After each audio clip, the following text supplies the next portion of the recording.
Hello everyone, आप सभी का स्वागत। बच्चों, आज अपन करेंगे ज्योग्राफी का जो अपना पेपर था उसके ऑब्जेक्टिव टाइप के हमने क्वेश्चंस कर लिए थे और रिक्त स्थान वाले जो इसके क्वेश्चन आंसर्स हैं रिक्त स्थान, और उसके बाद अति लघुत्रात्मक जो प्रश्न है तो इनका अपन अभ्यास करेंगे। तो देखो, पहला प्रश्न यहाँ पे हमारे सामने इसके अपन कर लेते हैं रिक्त स्थान वाले। तो देखो, लिखा हुआ है कि स्थानांतरित कृषि को और किस नाम से जानते हैं। तो आपको याद है ना, कर्तन और दहन। इन्हें कर्तन कृषि और दहन कृषि के नाम से भी जाना जाता है। कर्तन, तो स्थानांतरित कृषि जो है वो यहाँ पे हो जाएगा कर्तन कृषि, और यहाँ पे हो जाएगा दहन कृषि। दहन कृषि के नाम से भी जाना जाता है। नेक्स्ट अगला प्रश्न है, पर्यावरण सुरक्षा अधिनियम कब बनाया गया था। तो पर्यावरण सुरक्षा अधिनियम जो है ये 1986 में बना था। पर्यावरण सुरक्षा अधिनियम 1986। ठीक है, आगे बढ़ते हैं। नेक्स्ट अगला प्रश्न है, सन्नगर शब्द का प्रयोग ने किया था। सन्नगर शब्द का प्रयोग किसने किया था। तो पैट्रिक गिडीज ने जो है वो सन्नगर शब्द का प्रयोग किया था। पैट्रिक गिडीज ने किया था। अगला प्रश्न है बच्चों, नेक्स्ट है, वे मानवीय क्रियाकलाप जिनसे आय प्राप्त होती है वे कौन सी क्रियाएं कहलाती है। तो वे आर्थिक क्रियाएं कहलाती है। तो यहाँ पे आप लिखेंगे कि वे क्रियाएं जो आर्थिक क्रिया कहलाती है उनसे मानव को आय प्राप्त होती है।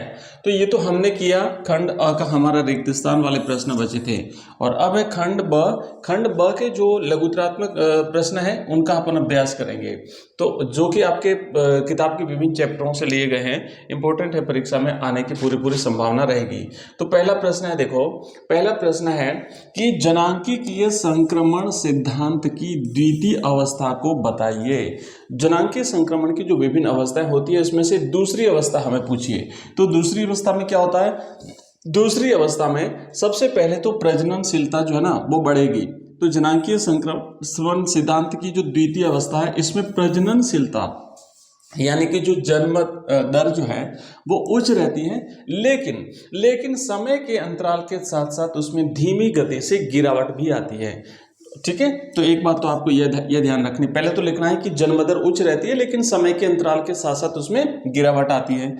दूसरी बात है, स्वास्थ्य संबंधी दशाओं और स्वच्छता संबंधी दशाओं में सुधार होता है और इस कारण से मृत्यु दर में कमी आती है। ठीक है ना, जैसे जैसे स्वास्थ्य सुविधाएं बढ़ेगी वैसे वैसे जो है वो मृत्यु दर में क्या हो जाएगा, मृत्यु दर जो है वो जन्म दर की तुलना में अधिक तेजी से गिरावट अनुभव की जाती है। तो जन्म दर तो बढ़ेगी, स्वास्थ्य सुविधाएं जैसे जैसे बढ़ेगी वैसे जन्म दर भी बढ़ेगी और मृत्यु दर जो है वो उसकी तुलना में कम हो जाएगी, जिसके कारण इस अवस्था में जनसंख्या वृद्धि तीव्र गति से होती है। देखो चीजें ध्यान रखिएगा, प्रजननशीलता बढ़ती है ना, प्रजननशीलता बढ़ेगी, उसके बाद मृत्यु दर घटेगी, मृत्यु दर जो है वो घटेगी। ठीक है ना, मृत्यु दर घटेगी और मृत्यु दर घटेगी तो ये जो घटेगी ये नीचे आएगी और घटेगी तो इससे क्या होगा कि जो जनसंख्या की वृद्धि है वो बढ़ेगी। तो जनसंख्या की तीव्र वृद्धि होती है। यहाँ पे कुछ देशों के नाम लिखे, पेरू है, कीनिया है, श्रीलंका है। इन देशों में जो है जनांकीय संक्रमण की इसी अवस्था में, ये जो देश हैं ये जनांकीय संक्रमण की द्वितीय अवस्था में है। नेक्स्ट है ये जो पीडीएफ है, ये पीडीएफ आपको हमारे ऐप में मिल जाएगी। हमारा ऐप है बच्चों एजुकेशन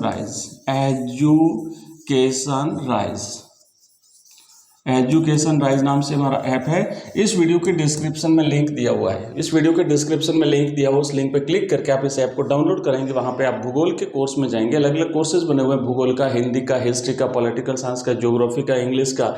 तो वहाँ पे भूगोल के कोर्स में जाएंगे तो वहाँ पे आपको एक फोल्डर मिलेगा मॉडल पेपर 2023 की जो हाफ ईयरली एग्जाम्स हैं उसके लिए। तो वहाँ पे आपको ये वीडियोज़ और ये PDF सब कुछ आपको वहाँ पे एक ही जगह पर मिल जाएंगे।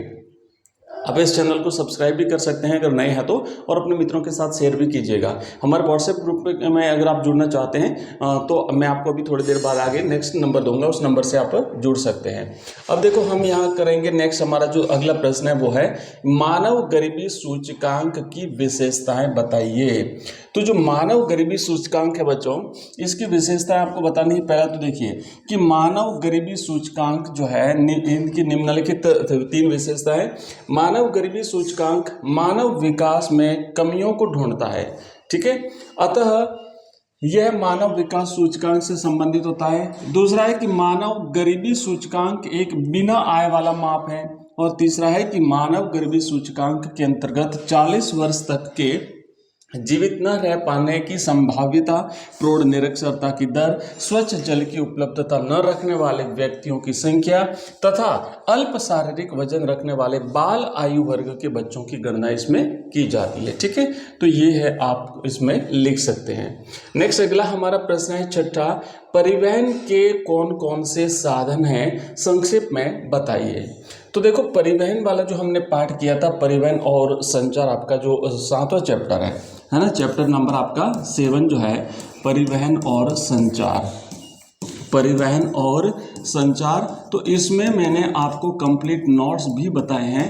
नोट्स भी आपको हमारे ऐप में मिलेंगे, वहाँ पे हमने चैप्टर वाइज PDF के रूप में पॉइंट वाइज नोट्स बना रखे हैं।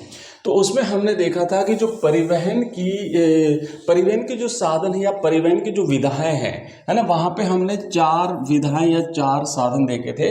उसमें एक तो है स्थल परिवहन, दूसरा है जल परिवहन, तीसरा है वायु परिवहन और चौथा है पाइपलाइन परिवहन।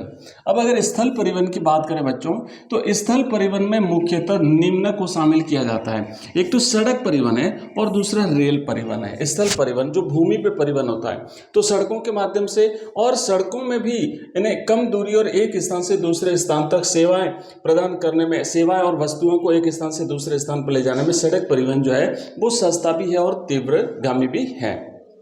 रेल परिवहन की बात करें तो ये किसी देश के भीतर स्थूल पदार्थों की विशाल मात्रा को लंबी दूरी तक परिवहन करने के लिए एक अनुकूल परिवहन जो है वो सुविधा उपलब्ध करवाता है रेलवे। तो ये 2 तो हो गए स्थल। फिर आता है जल परिवहन की बात करें तो जल परिवहन जो है ना सबसे सस्ता, अगर हम बात करें परिवहन का साधन, तो वो जल परिवहन ही है। ये साधन भारी वस्तुओं को महाद्वीपों के मध्य लंबी दूरी तक कम लागत पर ढोने के लिए उपयोगित है और ये सबसे सस्ता भी है ना, सबसे सस्ता परिवहन भी है। अगला है हमारा वायु परिवहन। तो ये उच्च मूल्य वाली हल्की और नाशवान वस्तुओं का वायु मार्गों द्वारा परिवहन सर्वश्रेष्ठ परिवहन होता है और ये महंगा भी पड़ता है ना, सबसे महंगा परिवहन भी है। तीव्रतम परिवहन भी है, तीव्रतम परिवहन भी है ये, तीव्रतम, तो ये तीव्रतम परिवहन है। और फिर है पाइपलाइन परिवहन। ये बड़ा जोखिम भरा परिवहन होता है। इसमें क्या होता है कि जो तरल पदार्थ होते हैं, जल है, पेट्रोलियम है, जल हो गया, पेट्रोलियम हो गया, प्राकृतिक गैस हो गई। अब कई देशों में तो जैसे दूध का भी परिवहन जो है वो पाइपलाइनों के माध्यम से होता है, तो ये पाइपलाइनों के माध्यम से होता है, ठीक है। तो ये हमने देखा अभी इसमें,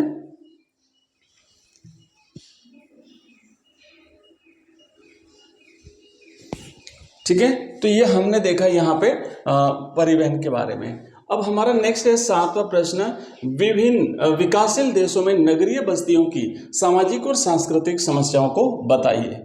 तो जो विकासशील देश होते हैं, डेवलपिंग कंट्रीज जो होती हैं, उसमें सामाजिक और सांस्कृतिक जो समस्या हैं, कई प्रकार की समस्या होती है, तो वहाँ पे हम यहाँ देखेंगे। एक तो क्या होता है, पहला तो आप लिखेंगे कि अधिकांश नगरों के निवासियों को आधारभूत सामाजिक ढांचागत सुविधाएं भी पर्याप्त रूप से नहीं मिल पाती हैं। फिर लिखेंगे उपलब्ध स्वास्थ्य और शिक्षा सुविधाएं गरीबी रेखा से नीचे जीवन यापन कर रही जनसंख्या की पहुंच से बाहर रहती हैं। लिखेंगे बेरोजगारी के बढ़ते तथा शिक्षा की कमी के कारण अपराध बढ़ जाते हैं। और फिर लिखेंगे पुरुष प्रधान प्रवास के कारण नगरों में जो है वो एक प्रकार से ये समस्याएं जो है वो उत्पन्न होती है, ठीक है।